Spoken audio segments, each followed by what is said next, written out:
مرد بھی روب شخصیت کا حامل تھا۔ اس کی عمر تقریباً 50 کے قریب، لیکن صحت شاندار تھی۔ لڑکی ہندو معلوم ہوتی تھی، مرد بھی یقیناً ہندو ہوگا۔ پتہ نہیں مجھے اس طرح کیوں گو رہے تھے۔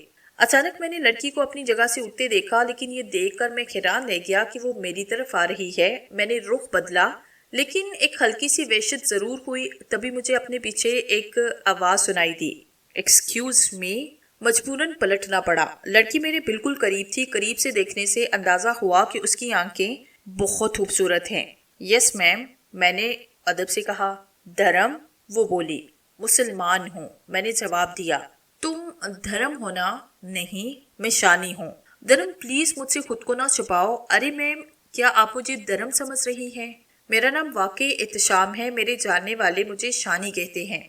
اس طرح باتیں کرنا اچھا نہیں لگ رہا۔ تم یہاں ویٹر کی نوکری کر رہے ہو؟ جی۔ لیکن کیوں؟ پیٹ بھرنے کے لیے۔ دھرم پلیز، ہم لوگ تھوڑی دیر کے بعد جہاں سے اٹھ جاتے ہیں، اسی ہوٹل کی 8ویں منزل پر روم نمبر 816 میں ہے، وہاں آ جاؤ۔ لیکن آپ کو غلط فہمی ہے، میں دھرم نہیں۔ پلیز تم آؤ تو صحیح، رہتے کہاں ہو؟ ہوٹل کے سرونٹ ونگ میں۔ تم پلیز آؤ، ہم انتظار کر رہے ہیں۔ اوکے، میں نے اصلیت بتائی، آپ مجھے دھوکے باز نہیں کہیں گے۔ تم آؤ، میں چلتی ہوں۔ وہ واپسی کے لیے مڑی تو میں نے کہا، میری چھٹی 10 بجے ہوگی، اس کے بعد آ سکتا ہوں۔ دھرم، نوکری کو گولی مارو، تمہیں نوکری کا کیا کرنا ہے؟ اس نے کہا اور واپس چلی گئی۔ لیکن میں شدید اضطراب کا شکار ہوا۔ یہ کیا ہے؟ وہ لوگ مجھے معصوم کیوں سمجھ رہے ہیں؟ فلمی قسم کی غلط فہمی معلوم ہوتی تھی، لیکن فلموں میں اس طرح کی غلط فہمیوں سے منسلک کہانیاں بڑی دلچسپ ہوتی ہیں۔ کیوں نہ دھرم بن کر دیکھا جائے؟ میرا کون آگے پیچھے ہے؟ اگر کوئی بھی لمبی کہانی چل گئی تو دیکھا جائے گا۔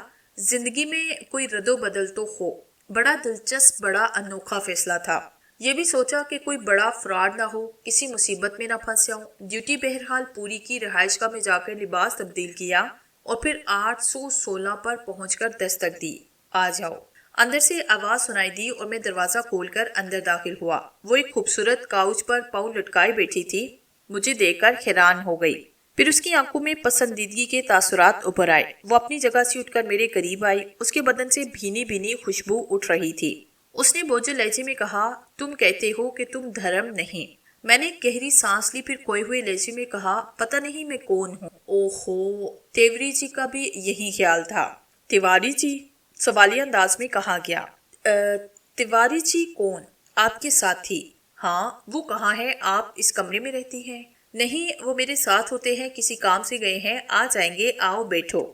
اس نے بڑے پیار سے میرا ہاتھ پکڑا اور مجھے اپنے ساتھ کاؤچ پر بٹھاتے ہوئے بولی، ویٹر بنے تم کتنے عجیب لگ رہے تھے، سب سے منفرد، بے حد خوبصورت۔ تم کہاں کھو گئے تھے دھرم؟ جانتے ہو تیواری جی کیا کہہ رہے تھے؟ نہیں، میں نے کہا۔ اس وقت مجھے خود اپنی اصلیت پر رشک آ رہا تھا۔ میں بہترین اداکاری کر رہا تھا، لیکن مجھے یہ سب بہت دلچسپ لگ رہا تھا۔ میں دھرم کی کہانی سننا چاہتا تھا، لیکن پوری طرح محتاط ہو کر۔ وہ کہہ رہے تھے کہ ہماری تقدیر بڑی اچھی ہے کہ تم اس طرح ملے۔ کہہ رہے تھے کہ اب وہ اس شیطان کی بچی کو دیکھیں گے جو خود کو بہت ذہین سمجھتی ہے۔ شیطان کی بچی کون؟ ہمارا خیال تھا کہ اس نے تمہیں قتل کرایا، لیکن کمبخت خود اپنی جال میں پھنسی۔ اب تم بالکل خود کو محفوظ سمجھو دھرم، کوئی تمہارا بال بیکا نہیں کر سکے گا۔ چلو چھوڑو، کافی پئیں۔ میرے جواب دینے سے پہلے وہ اپنی جگہ سے اٹھی، روم سروس کو فون کر کے کافی طلب کی۔ ویٹر کافی لے کر آیا تو رخ بدلنا پڑا، کیونکہ وہ مجھے جانتا تھا۔ لڑکی نے کافی بنا کر مجھے دی، پھر بولی، تم کہاں گم ہو گئے تھے دھرم؟ بتاؤ تو صحیح۔ آپ میری بات کو عجیب سمجھیں گی، کیا پتا، مجھے اب بھی پتا نہیں کہ میں دھرم ہوں۔ مجھے اپنا نام شانی یاد ہے۔ میرا نام جانتے ہو؟ نہیں، میں رکمنی ہوں۔ جی؟ تمہاری یادداشت بہت بری طرح متاثر ہوئی، یقیناً تم پر بے پناہ تشدد کیا گیا، لیکن فکر مت کرو، اب سب ٹھیک ہو جائے گا۔ تم اپنے دماغ پر زور دے کر سب یاد کرنے کی کوشش کرو۔ مجھے لگتا ہے جیسے میرا سب کچھ کھو گیا ہے۔ میں تمہیں کم از کم رکمی کہہ کر بلا سکتا ہوں۔ ہاں دھرم، رکمنی، جے پرٹا ایڈوکیٹ کی بھتیجی۔ تم بہت کچھ بھول گئے ہو دھرم۔ کیا تمہیں اشوکا کی وہ آگ یاد نہیں جس سے تم نے میری جان بچائی، ورنہ میں وہیں بھسم ہو جاتی؟ او مائی گاڈ، میں نے پیشانی مسلتے ہوئے کہا اور وہ میرے قریب آئی۔ نہیں، ابھی تم دماغ پر زور مت دو، سب یاد آئے گا۔ لو کافی پیو، ذہن کو پرسکون کرو، بے فکر ہو، سب یاد آئے گا۔ تمہیں ایک نام بتاؤں؟ بتاؤ۔ ارون شرما۔ ارون شرما؟ ہاں، جانا جانا سا لگتا ہے۔ اور جیوتی؟